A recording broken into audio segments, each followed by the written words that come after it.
What's up, everybody? We are back. It's Saturday morning college basketball Hardwood show. Busy day of shows here at Run Pier. We just got done with the hockey show. We got NFL show right after us. We got a dozen games here for the main slate. A couple good slates later in the day as well. Hopefully, prize pools will start bumping up next week with no NFL on Saturday. Dragged Gavin out of bed again. He keeps saying that he's not going to, but the 7 a.m. shows, we got him on. What's going on, Gavin? Yeah, what's going on? Only got hour to break down all these games, so let's just jump into it. Yeah, we got 12 games in under an hour here, so we're going to be moving a bit quicker than normal. Let's just dive right in. Ole Miss at Arkansas is the first game on the slate. Ken Palm's got Ole Miss 89th, Arkansas 23rd. We talked last Saturday, Gavin, how we thought that Ken Palm ranking was a bit inflated just because of their injuries situation hasn't totally corrected. He's got it Arkansas 74-64 here. Big pace-up spot for Ole Miss on the road. What do you think? Yeah, but that Arkansas offense, man, woof. Pace up or not, still going to be a really tough efficiency game for Ole Miss. I think that with the four guys that they have, including Walsh, it might be the best collection of individual defenders 1 through 4 in the entire country. Like Black and Walsh are going to play in the NBA because of defense. Ricky Council was a 2-time CAA Defensive Player of the Year, and Devo Davis is a stud in his own right. Really long, really athletic. So it's a brutal matchup for Ole Miss. Arkansas is still 23rd. I think that's still probably high. If you date filter them on Bart Torvik, they're 35th from Maui on without Nick Smith. That's starting to get probably a little bit more right. But yeah, I think money's coming in on Arkansas. People are thinking kind of smash spot here, but it's going to be tough for them in that offense to still generate points against the Kermit Davis amoeba zone. Yeah, we've seen Arkansas really struggle to score lately. On the DFS side here, Ole Miss is getting Daishun Ruffin back, which kind of muddles that backcourt. We saw James White start last game at 3-2. On this slate in particular, we're really starved for guards in general, and especially cheap guards. Do you have any interest in him if he starts again with Ruffin back, or do you think that just kind of takes the floor away from him? And then any other plays in this game? The Arkansas guys have been kind of priced the same for a while here, just because he's going to play Black, he's going to play Council the entire game, and they've been in that mid 7K range for a while. Black coming off just the awesome ceiling game last time out. Devo Davis, I think, is priced too close to those guys to really consider. We've seen some ceiling. He's shooting the crap out of the ball, man. I think that's probably why Arkansas's offense is so dog. Because they're giving Devo. Because Devo Davis is shooting the ball 14 to 17 times a game. Yeah, so I think the two decisions here, Gavin, are: do you have any interest in like a James White if he starts? We saw McInnes play well last time. He's at 4-4. And then the third question for me, Arkansas forwards, right? We've seen him kind of juggle Kamani and Mikal Mitchell there as the fifth starter. It seems like it's completely matched up based. So just quick thoughts on those two. Yeah, James White for me, I think, is dead with Ruffin back. Even if he starts, man, I don't feel great about it. I would rather play Abram. I think Amari Abram is still a little bit safer. And he's a little bit more expensive, obviously, but I don't think Ruffin being in the fold is going to kill him, right? And we don't know how much Ruffin's going to play. So, yeah, Kermit might come out with some funky starting lineups. I don't know if there's a ton of rhyme or reason as to guess, who's going to play based on the starting lineup. He's going to rotate a bunch of guys. Then when you talk about the value forwards of Arkansas, yeah, it's 100% matchup based. Like, you look at Mikal Mitchell's box score, you don't even see the last game because he literally did not play a single minute against Missouri. I think Kamani played 30 minutes both times they played Mizzou. So definitely matchup based. And yeah, both of those guys are going to be at the mercy of the quick trigger to yank them out of the game if they're not playing well. So a lot of volatility baked into those guys, more than I would want on a 12-game slate. I think there's some other spots that we can attack, but if you want to take a flyer on him, I don't mind. I'm not like, I think Kamani's going to pick up ownership. I'm absolutely not playing him in the spot.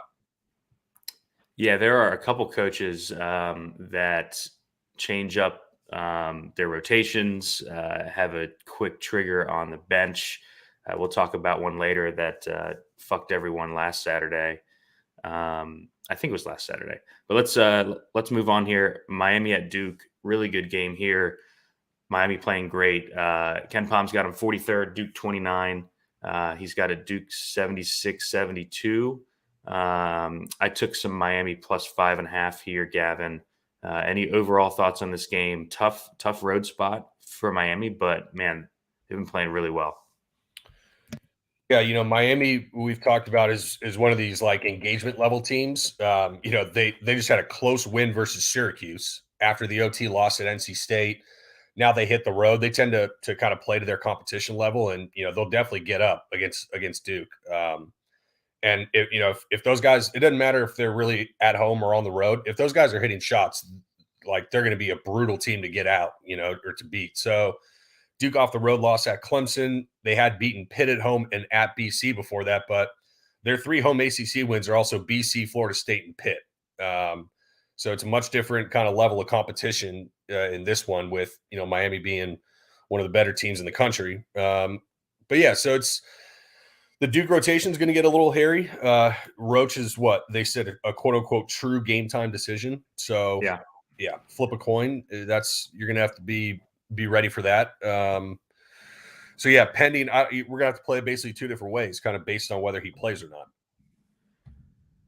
Yeah, I think this game's interesting. I really like Miami in the spot. I'm not a huge believer of Duke. One guy on Duke who has been great their last couple games is Kyle Filipowski, Gavin, the freshman big man. Yeah, Miami, not what? I said I've heard of him. He's pretty good. Yeah. He kind of struggled a bit at the start of conference play. The last few games, though, they've been giving him more minutes, back up over 30, 35 in back-to-back games. The rebound rate has popped up. I actually haven't watched their last few games, so I don't know if they've changed anything schematically. When I was watching, he was doing a lot of standing on the perimeter. So the 40% rebound rate last 3. Not sure if that's fluky or if they've changed something in their approach, but I think he's going to be really popular on the slate. I'm not sure really where I stand with him. It's a nice pace game for them. Miami not the best team defensively. Any thoughts there on Filipowski? Yeah, he's a good play. I mean, do I love the play myself? I just get squeamish with this Duke rotation. Like, at least John Shire figured that out. Like, you put your best player on the floor as much as possible, and he just fits with every lineup, given how he can play on the perimeter. So just play the guy. Like, stop messing around, John. But yeah, he's got to get 35, and I feel like every time we play him, he gets like 9 or 10 shots. But yeah, he's a great play for 8-4 at home in a pace spot, and going to be battling a guy in Omir who's really more of a down low guy and might have some trouble traveling along the perimeter. So yeah, he's good play for mainline consideration. Absolutely. Yeah, same. I think there are definitely paths to get away from him just because we have so many good forward spends on the slate. And I think he's going to come in a little more popular than he probably should be. I think there are paths to downside with Duke here. Any plays for you on the Miami side? We've seen Wong struggle a bit and his price is coming down. I think I'll probably start considering him when he crosses that 8K threshold, though. And Duke's got a couple of pretty athletic and bigger wing defenders to throw onto him, so they could make life difficult. Like if they toss Tariq Whitehead to guard him, trying to cut the snake off the head. Yeah, I'm probably with you. In this spot on the road, I did bet Miami with you as well at 5.5. So I don't really know that Duke is the better team in this matchup, honestly. So a lot of that has to do with Wong. Yeah, more of a GPP, I think, pivot than anything. I don't think really mainline for me. Yeah, and then on Omir, I think they're just better spots. I worry about the Cameron whistle with him for sure. But yeah, let's move on here. Next game, Syracuse at Georgia Tech. Syracuse 88 at KenPom. Georgia Tech 142 at KenPom. Pastner fucked us all last weekend. Everyone knows with the Davon Smith. Actually, that could have been during the week. I think it was Tuesday when Kutry won, right? Yeah, that's right. He's got it Syracuse 71-70. So pretty good team totals on both sides here. Any general thoughts? We get zone versus zone. We get zone versus zone, but we get two, almost polar opposite zones. Like, Syracuse is a very vanilla pack it in 2-3. Georgia Tech, I don't even know how to describe Pastner's zone. It's quasi matchup. That falls into 1-3-1 that can get extended to half court. It's kind of weird. But they're just basically two opposite zones, right? Syracuse defense is one of the highest 3-point rates in the country. Georgia Tech, one of the lower ones for any zone. Yeah, the thing about Syracuse, dude, they've had 3 ACC road games. Okay, Louisville and Notre Dame at one end of the spectrum, Miami at the other end. Okay, they're 2-1 in those games, but the games had a combined net margin of 6 points. So basically 2 points a game. Beat Louisville by 1, beat Notre Dame by 1, lost to Miami by 4. Like, they're just playing these greasy, tight games on the road.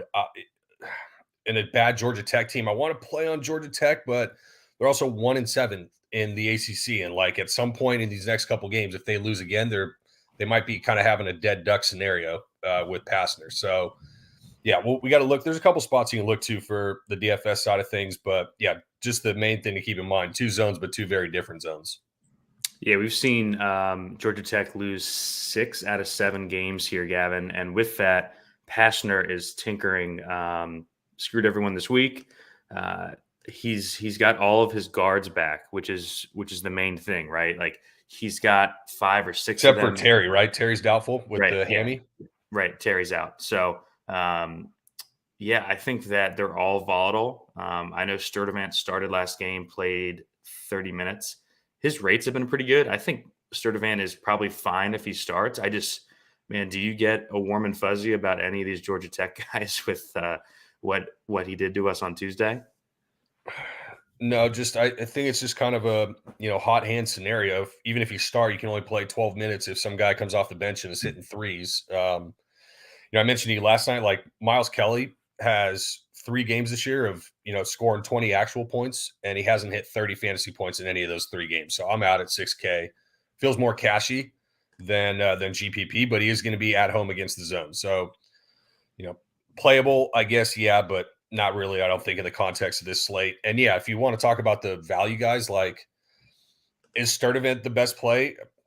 I maybe. I don't know. I think you're basically you're throwing darts and to see which one of these guys is hitting their shots and gets to play the 30-plus minutes to even have a chance to return value. Yeah. On the Syracuse side, just an awesome smash spot here for our guy, Jesse Edwards. Love that he's played 35 plus minutes in 3 straight, Gavin. Just him being on the court allows for those like monster block rebound upside games. Are you with me on Edwards here? And then anything else on the Syracuse side? We've seen since Benny Williams has come back, he's kind of jumbled that forward mix with Benny, Malik Brown, Chris Bell, guys like that, which make them all pretty volatile in my eyes. What do you think? Yeah, I mean, I love Jesse as a player, but like the scoring, dude, 14 points a game. That's also kind of what's unlocked his status as one of the 15 to 20 best DFS assets we have in the country that we see on slate in and slate out.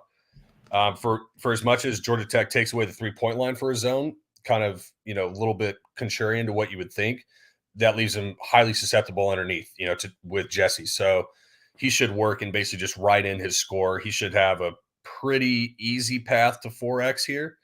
And like a 0 block game last game, if the blocks come around, he could absolutely nuke this slate. Like I just think like guys like Jesse have a way different ceiling than a Filipowski, for instance. Yeah, same. And that's kind of what I was alluding to earlier. I think Filipowski scores under 30 a decent amount of times here. I don't see Jesse failing unless he just short has of fouls. Yeah. And then when you get down into the forwards, dude, like you got Malik Brown in the mix, you got Chris Bell in the mix, like Benny comes back and plays a ton. I don't feel great about Benny's minutes being sticky. No. like Malik Brown has been really good, and Chris Bell keeps starting, but he's a bum. Like, so it's sketchy. Like, if I fall on one of those three guys, like as like a last man in, maybe I don't know if I trust Malik Brown anymore. After Yeah, the last game, and also, are we going to spend one of our forward spots on them when we want to play as many good forwards as we want and just kind of take our chances at guard? I think is what the way I'm leaning. yeah. Um, let's press forward. Vandy at Georgia. Vandy 90th at KenPom. Georgia 87th.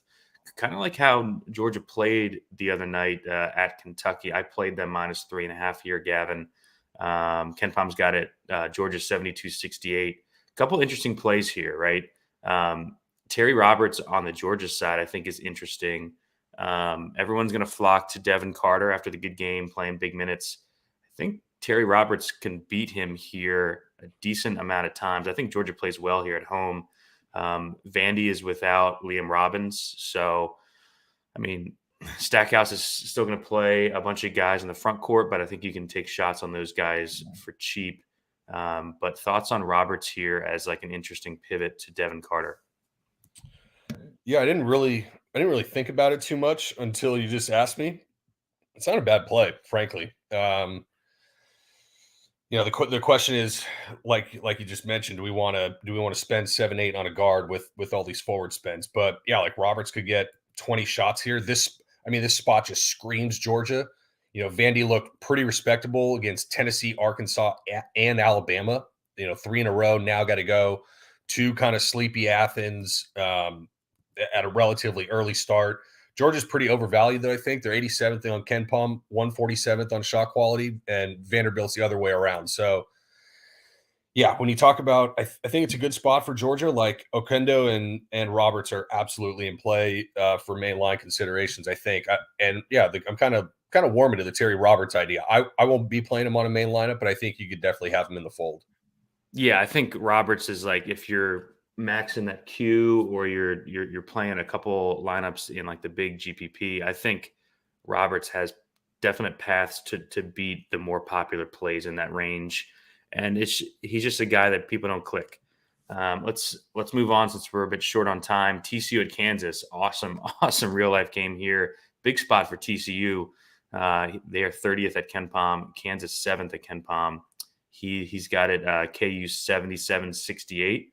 I took some TCU plus 8.5 here. When I checked late last night, it was down to 7. Any overall thoughts on the game here, Gavin? Yeah, imagine this game is the friggin' side course of the slate. Like, what a game this is going to be. But yeah, I think this game is going to be hard to pick off one-off guys and have them hit value for me. If I'm going to play this game, I'm going to unload and play 3-4 guys in this setting. That being said, Jalen Wilson obviously in the mix for one of these premium forward spends. I don't think people are going to play him much. And the way that TCU, how tough they are at the rim, I think, having Wilson roaming the perimeter and being able to shoot, create a zone, I think is a pretty good spot for him here. But yeah, took some of that 8.5. The schematics are a little bit worrisome. But yeah, we're going to ride that bet out. Yep. Big fans of TCU here. We've seen Kansas kind of flirt with danger in, like 6 straight games, right? Just spotting teams' leads early. Yeah, they ended up dropping that K-State game that they probably should have won in regulation. But yeah, like the Iowa State game, the OU game, the Texas Tech game even, and the Oklahoma State game before then, I feel like they could have lost any of those games.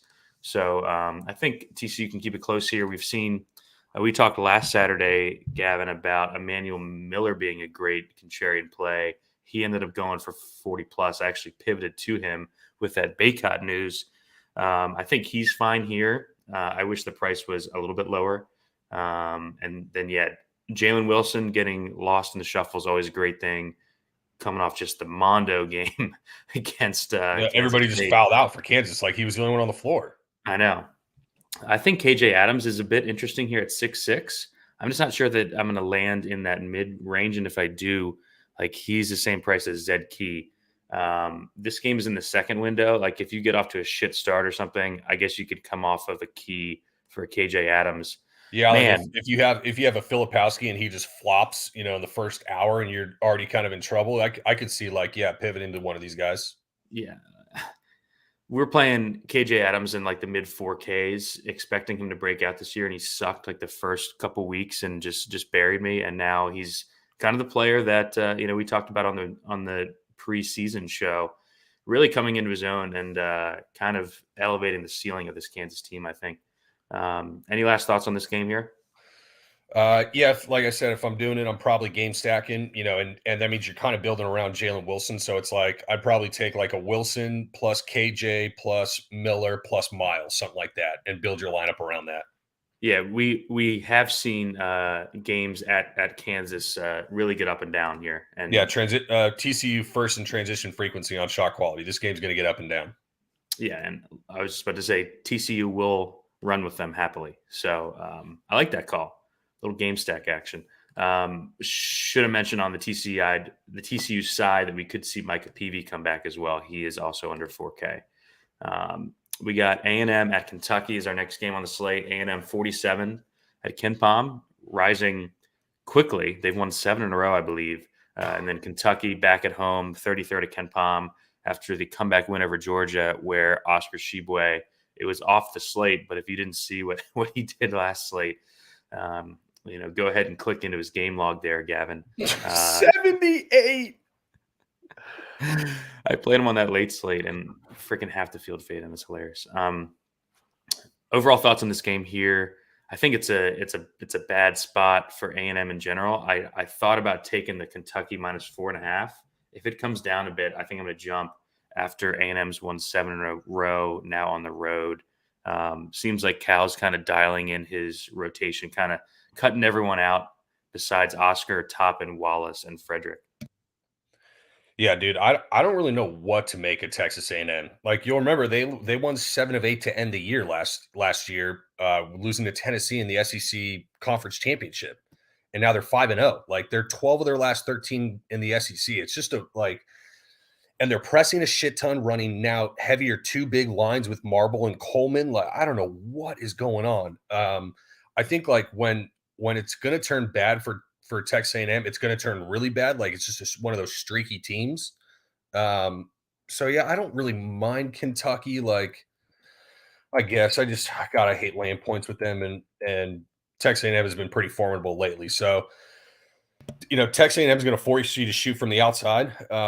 And Kentucky, has a couple of shooters. Like Texas A&M, one of the highest defensive 3-point rates. So, can you look at a Frederick? Can you look at a Reeves? At least they're getting minutes, and Cal has kind of figured it out at this point. Yeah, I think Frederick is super interesting here. He's not going to project well, coming off a really poor shooting game. But like you said, A&M, 46% of opponents' attempts are threes. That's top 20 in the country. So they kind of force you to shoot them. Frederick wants to shoot them. He's shooting 45% from 3 at home this year. He's like 24% or something on the road. So they are at home. The team total is over 70. I wish he was a bit cheaper here, Gav. Like if he was 4K, yeah, I'd be playing him, kind of no lock question. and load. But at 4.6, I think he kind of gets lost. I would rather play Frederick over Kyle Sturdivant personally. I just don't think he's coming off the court, So I like him. Obviously, play Oscar if you can afford him. Highest upside in the country. I mean, we saw it last game. No issues with him here. Any other thoughts on this game besides those 2 guys? Cason Wallace scares me a bit with the back spasms. Yeah, the injury is kind of what's concerning, right? Like, he's going to get up his threes in the spot. And he's been, really highly effective from beyond the arc this season. So I think Toppin's a fine secondary piece. Like, I don't know how much I'm going to land in that 7K forward range. I think I'm going to try to at least grab 2 of the studs and like an Oshuni or something like that and go from there. But I think Toppin's in play for a main line. God, Coleman and Marble. There's no fucking way I play these guys. Jesus Christ. I guess you can mix them in like they're getting steadier minutes. And UK's going to run a big lineup. So I don't know. Yeah, this is pretty ugly, actually, the more I look at it on this A&M side. We just got news that Jeremy Roach is going to play. That's right, yeah. All right, let's move on here. Iowa at Ohio State, really really good game here. Awesome for us in daily fantasy. Iowa 31st at Ken Palm, Ohio State 21st. He's got it. Ohio State 82-77. Overall game thoughts here, Gavin. A bunch of interesting plays and studs here. Yeah, dude, Ohio State's lost 5 straight. Like, this should be the ultimate buy low spot on Ohio State, and you're still spotting 3 points, like versus a team that's won 4 straight in Iowa. So, I'm off it on the bet side. You're just paying full boat there. Kind of interesting. Iowa 9th in shot quality, Ohio State 48th. But I think Ohio State can back it up having when you have such an elite shot maker that can just go get his own like a Ncaa. You can kind of hack that a little bit. So, yeah, I mean, one of the nut game environments on the slate here, I think 153.5. Yeah, that's the highest total we got. So definitely got to look here for some plays. Yeah, super interesting. Ncaa, man. We said last month that he was going to be like a borderline lottery pick. He might be a fucking top 10 pick. Yeah, I think like the shot quality is not off, but it's just because he can take and make those like tougher shots, right? Yeah, and like even Chris Murray is not like a quote unquote go out and get your own shot guy. He's more of kind of a 3-point shooter. He's not quite Keegan. Yeah. I really like Chris Murray here. If you look at his box scores, you'll see he played 28 minutes last game. He picked up 2 fouls in the first 8 minutes, and everyone knows McCaffrey's got that hard and fast rule. He's gonna bench you the rest of the half, even if it means a detriment to his team. They did have the lead at the time, so it didn't end up hurting them. But yeah, I love Chris Murray here. Ncaa is still at 8K because he had that foul game last time, and so he fouled and couldn't make a shot and still got to 33. Gavin. Yeah. In this type of game environment at this pace, I think Ncaa can play 30 here and just nuke the slate. He's an awesome play.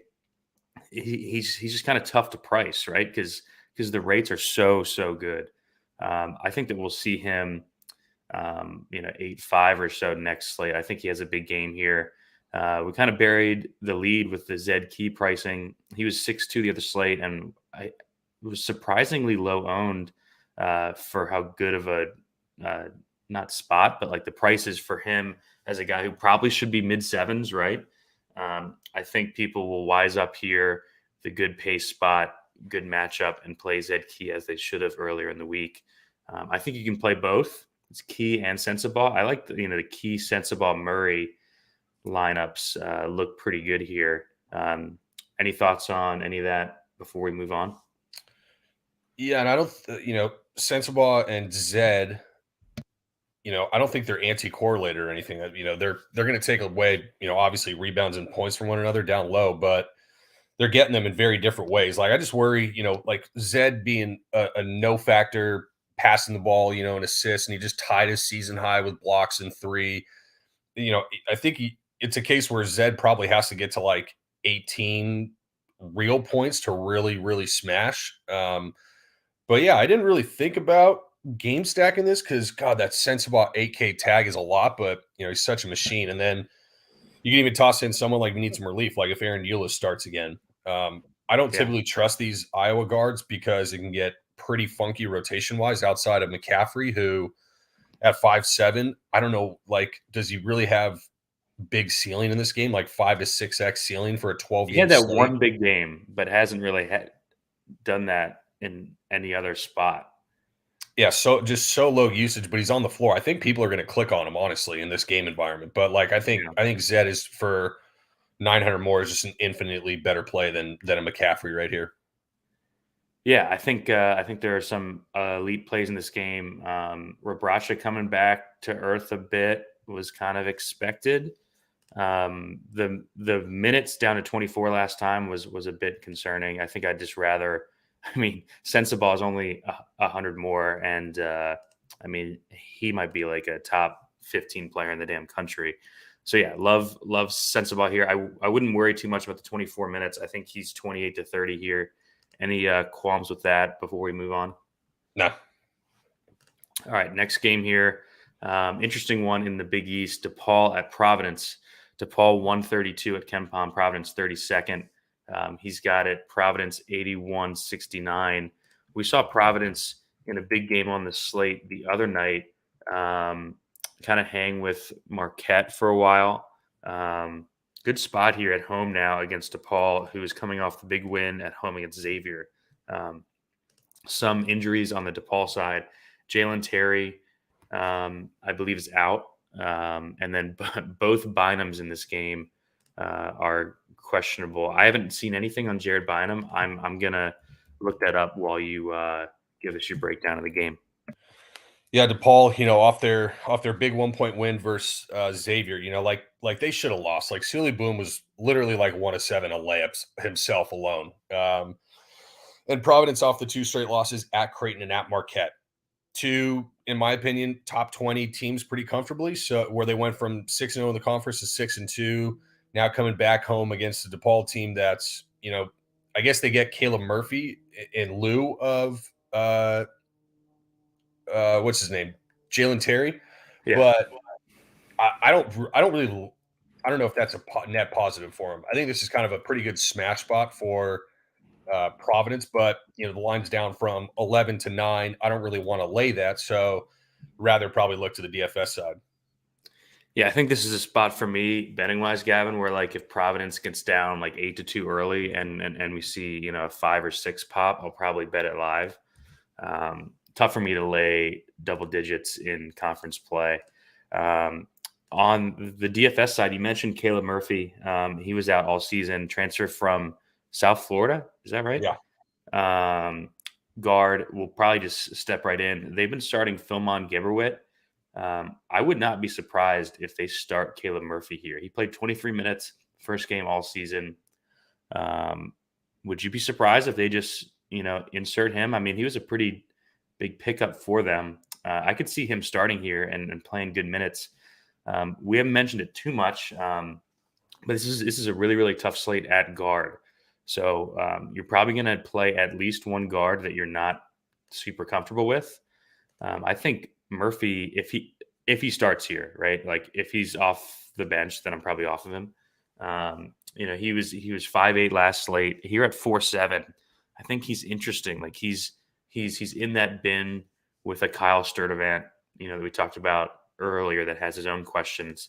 You kind of have to wait a bit for this news, but there's a lot of games in this window. There are 1, 2, 3, 4, 5, 6, 7 games in that late window. So there are options to pivot. There are options to go a different way if he doesn't start. I just think that he is kind of sneaky here. Any thoughts on that? And then the other DePaul guys, Javon Johnson just broke our hearts. I think it was Wednesday. Had like the 25, 26 point fantasy first half, and then picked up 3 fouls in 2 minutes, and just crushed his ceiling. He was going for 50. We were chasing the queue. Any thoughts between him and Emoja, who has been tough to nail down, but has had a bunch of ceiling games this season? Yeah, like you bring up Caleb Murphy and Emoja Gibson, he's probably going to talk about him in tandem. Like Caleb Murphy has to have the ball in his hands. Emoji Gibson has to have the ball in his hands. It's basically 2 redundant point guards. So would I be surprised if Murphy starts? No. Do I think he should start? No. I think he's in the right role as kind of a 6-man spark plug off the bench. But yeah, like the thing is, if Caleb Murphy's in the fold, even if Emoji Gibson is playing 35 plus minutes, like, yeah, he scored 38 last time, but I'm just not going to play him in that scenario. Like when you have a guard also in the backcourt who I know can be a little bit of a black hole at times, I'm just going to play Javon Johnson over him. So yeah, that's kind of where I'm at with DePaul. Yeah, I think as far as Gibson, I think I would rather just go to the other side, Gavin, and play Devin Carter at 7-7. We've seen him play in their last couple games, big minutes. 36, 38, and 39 in their last 3 games, Gavin. I played him the other night. I felt a bit fortunate to get the ceiling game that he had. He got there kind of late, but the rates across the board are really good. And without Bynum in there, he's just going to play the whole damn game. I think Carter is a really good play here. I think he's going to be popular. He projects well. He kind of fits builds really well. So I want your thoughts on him and then the rest of Providence. We've seen Hopkins play a ton too, 38 minutes in 2 of their last 3, with much higher usage than Carter. Yeah, I played Carter last slate and watched a lot of that game, and like with Hopkins back in the fold, dude, you're right. I felt really lucky getting that game that we got from Carter. Now he's priced up another 600. Yeah, it's a good spot. But and here's the thing, if Hopkins was forward only, I would be more interested in Devin Carter. Yeah. But the fact that I can kind of hack and play a legit forward with actual 60-point upside in the guard spot for only 1,100 more than Carter, I just love Bryce Hopkins in this spot, especially over Carter for me personally. But Carter's a great play in and of himself. Yeah, I think both are good plays. I think Providence plays well here. I think you agree with that. And the team total is over 80, which is that the highest on the slate? I think they have the highest team total on the entire slate. So we definitely want some exposure here. We've seen Croswell have a couple of kind of meh games for him. What do you think about the matchup for him against DePaul's front court? We've seen Ncaa just get into immediate foul trouble, and they've just kind of punted. And they're running the smaller lineup with Deshaun Nelson and Errol Penn. I think Croswell is kind of sneaky too. I think he's more of we talked about earlier, if you get off to a shit start and you have the ability to move around a bit in this late window with a bunch of games, like going from a chalk Carter to a Croswell, I think could be interesting. 100%. Same price. You don't even have to think about it. If you're down early, just do it. Yeah. Any last thoughts on this game here? I don't think so. Breed over Lock, but now over 5K. DePaul really needs Ongenda bad. Providence should probably live at the rim here. Yeah. All right. Let's move on to a game that I can't believe is on this slate. UCLA at Arizona. Tasty ass game in real life. I will definitely have this one on. Got to bring the second TV downstairs at Silva's to get some college hoops on today. Any overall thoughts on this game? Ken Palm's got it lined UCLA 78-75. I took some Arizona +1 last night. Yeah, they're -1.5. So money, I agree with the money. I bet it at 2, 150 total. And typically the games at Arizona get even more high paced. And yeah, the offense looks like it's starting to return a little bit, but at the same time, UCLA, arguably the hottest team in the country, definitely the hottest team in the country. Nobody's talking about enough. They've just been so steady with Hawkes, Clark, and Tiger. And on top of that, Adem Bona has kind of had his breakout and is starting to get much more comfortable and is providing the rim protection that we were unsure of UCLA would have this year after losing Johnson and Miles Johnson and Cody Riley. So, yeah, Bona's going to have his hands full here. This will kind of be Bona's test, I think. If Bona passes this test, then UCLA, I think, is a legit national title contender. I still don't know if I'm there yet. We saw him struggle last game against Arizona State, which is, that's a tough matchup too, but in a lot of different ways than Arizona. That matchup puts pressure on you defensively. Arizona State makes your life tough offensively. Arizona is going to make your life tough defensively. So right. There's a couple different ways I think you can probably go in this game. Obviously Tubelis and Hawkes can be in the fold. I don't know if this is the Hawkes nuke game. We had a couple ago when I played him on that 60 just beautifully. And I'm pretty done with Ballo, dude. He's just not looking like the same dude that he was in Maui. He was a world beater in Maui. And he's just not looking as assertive. He's not looking as, I don't want to say fleet-footed because he's not fast, but at least not looking as quick as he was earlier in the season down in the post. So probably off ball on this spot. And then, yeah, the Kerr-Pell Ramey, I don't know. Take your pick. Yeah, I think this is a game for me that I'm going to watch. I'm not sure if I'm going to get too much of it in DFS. I played a bunch of Bona a couple weeks ago, last week maybe, when he was in the fives and he played well. And I knew that he was coming into these back-to-back tough-ass matchups where I was going to fade him.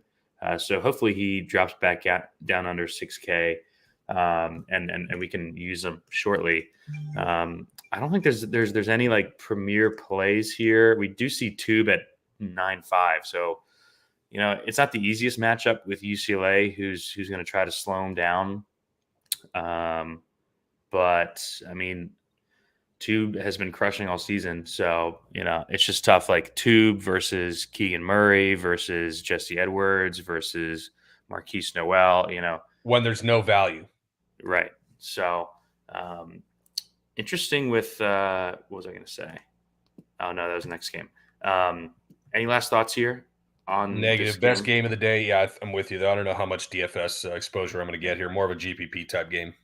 All right, we got Virginia at Wake next game. Virginia 11th at KenPom, Wake 72nd. We said that last Saturday. I think that is just too light on Wake Forest. I really like the upside of this team. They're gelling right now. They're coming together. KenPom's got Virginia 71-68. I took Wake when it got up to 5. I'm not sure where it is now. I know it came back down. But like the trio of Appleby, Hildreth, and Andrew Carr are just all playing their asses off right now. I've watched their last couple games. The ascension of Hildreth and Carr especially. I mean, they're playing every minute. I'm not sure if you can use them here against Virginia. I just wanted to note how well they're playing. And, I mean, this guy's a hell of a coach.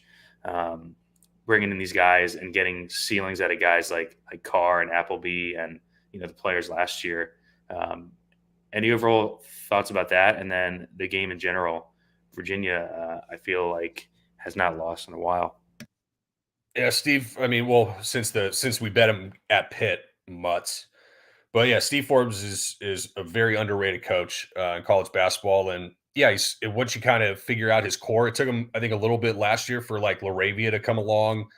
I think he was coming off an injury though, also. But the worry I have with here, like, okay, so both teams are going to really pack it in defensively and make you shoot over the top of them. And both teams are going to kind of try to spread you out a little bit offensively. But the thing is, like, Appleby and Hildreth are a lot of times very dependent on getting into the lane to create offense for that team. And that's not the type of mindset you want to have versus Virginia, who, Tony Bennett's pack line, like, cuts off gaps really well, like at the elbows and whatnot, and could find himself in double teams. You really need to, like, it's kind of like a slower version of Houston's defense. You really need to skip the ball and catch and shoot 3 over him. So, yeah, tough spot. I don't know if I'm really playing anybody. I guess you can play a little bit of Carr because, he can shoot a little bit from the outside, like, and it's still reasonably priced, but 7 or 12 game slate, probably not finding myself on many of these guys at all. Yeah, I was just talking more, Wake in general. I think that they're a better team than where they're at KenPom. On the Virginia side, we've seen a couple changes lately. We've seen Vanderplas enter the starting lineup and playing 30 plus in both games. He's mid to high 5s. I think he's in play for sure. And, that's kind of a range where people don't really live. Well, at least we don't live in too often. I think he's a good, like, last man in, right? Has the upside at that price. The guy I wanted to ask you about is Ryan Dunn, though. No. This is a tough guard slate. He's 3'6". We've talked about some greasy guys under 4K. We're going to talk about one more later. Last 2 games, 17 and 24 minutes off the bench. He's a 6'8" forward that you can play at guard. It's a pace spot for Virginia. I think he's risky, but just thoughts on him real quick. Yeah, not for me. Like, flip a coin between him and McNeely of who's going to hit, their couple threes in their time and grab enough peripherals to hit value. I mean, if you want to mix them in, fine. Yeah, I'm with you on Vanderplas, like last man in, not somebody you build around, but the Dunn McNeely is just not going to be for me on this slate. Just too much guesswork involved and, like, too low a minute floor, I think, for both of them. You're muted. Well done. My bad. I was actually clearing my throat too, so that wasn't bad timing. Yeah, Vanderplas I think is really interesting here. I'm gonna have him on one of my 3 teams. I'm pretty sure. We got 2 games left in 10 minutes, so let's hurry this up here. Texas Tech at K-State. Texas Tech 65th at Ken Palm. You hate to see it. That's way too high. Kansas State 26th. Is Texas Tech 0-6 in conference? Let me look this up. Texas Tech is 0-6 in conference. Call of the year by Gavin said that they're going to finish dead last in the Big 12. They're on their way. I said last 2 teams, but I think they might. I think they might finish dead last.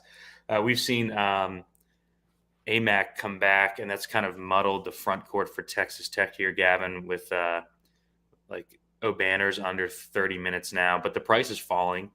Jalen Tyson has really like grabbed the reins of like the go-to scorer, the transfer from Texas there. But I'm not sure that I'm going to get to any Texas Tech on a 12-gamer. My interest is on the K-State side. We've seen 2 kind of lull games from Marquise Noel after just a burner 2 weeks. I think this is a decent get-right spot for him. Texas Tech turns the ball over a lot.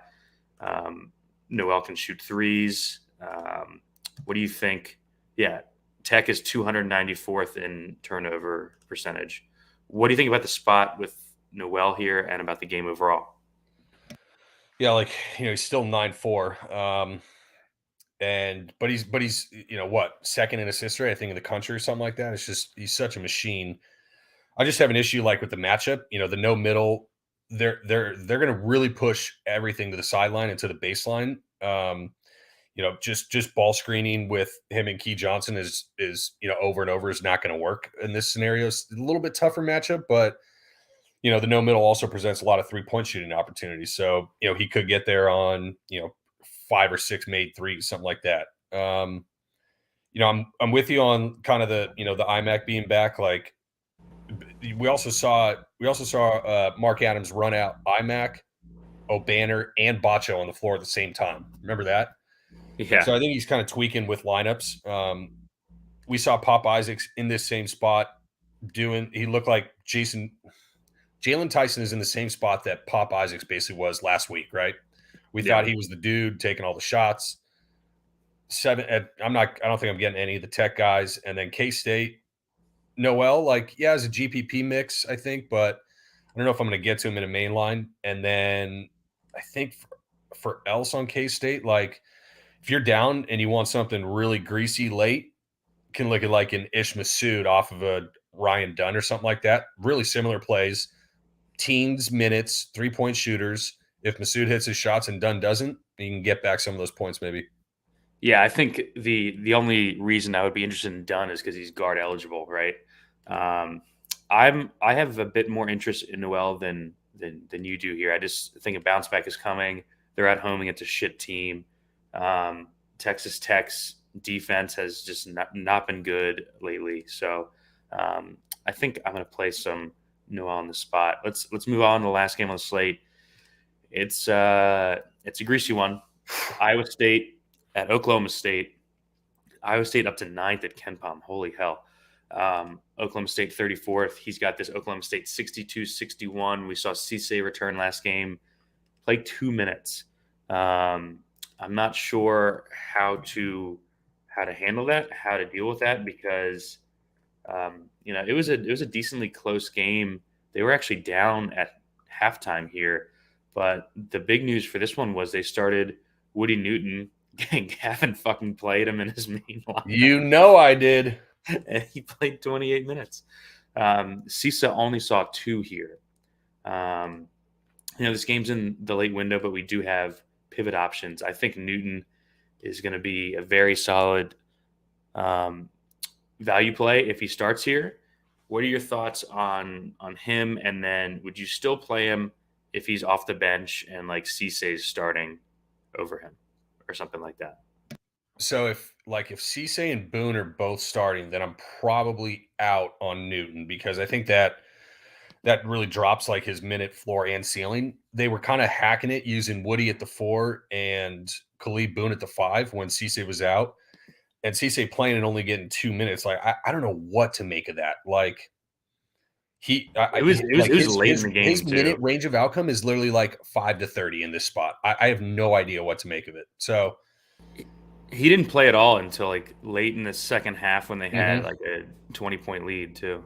Just really weird. So if Cisse isn't starting, like, but is playing, what if he plays like 24 minutes? I think Newton is really in trouble, like to even see 20 minutes, much less even return value. So, Yeah. but yeah, Newton's a little bit bigger. He's just like Dunn. He's basically a forward who's got guard eligibility. He's like 6'9" forward. So yeah, not a bad spot. I think not terrible given the context of the slate, but we'll see kind of by the time we get to the end of the slate where we're at.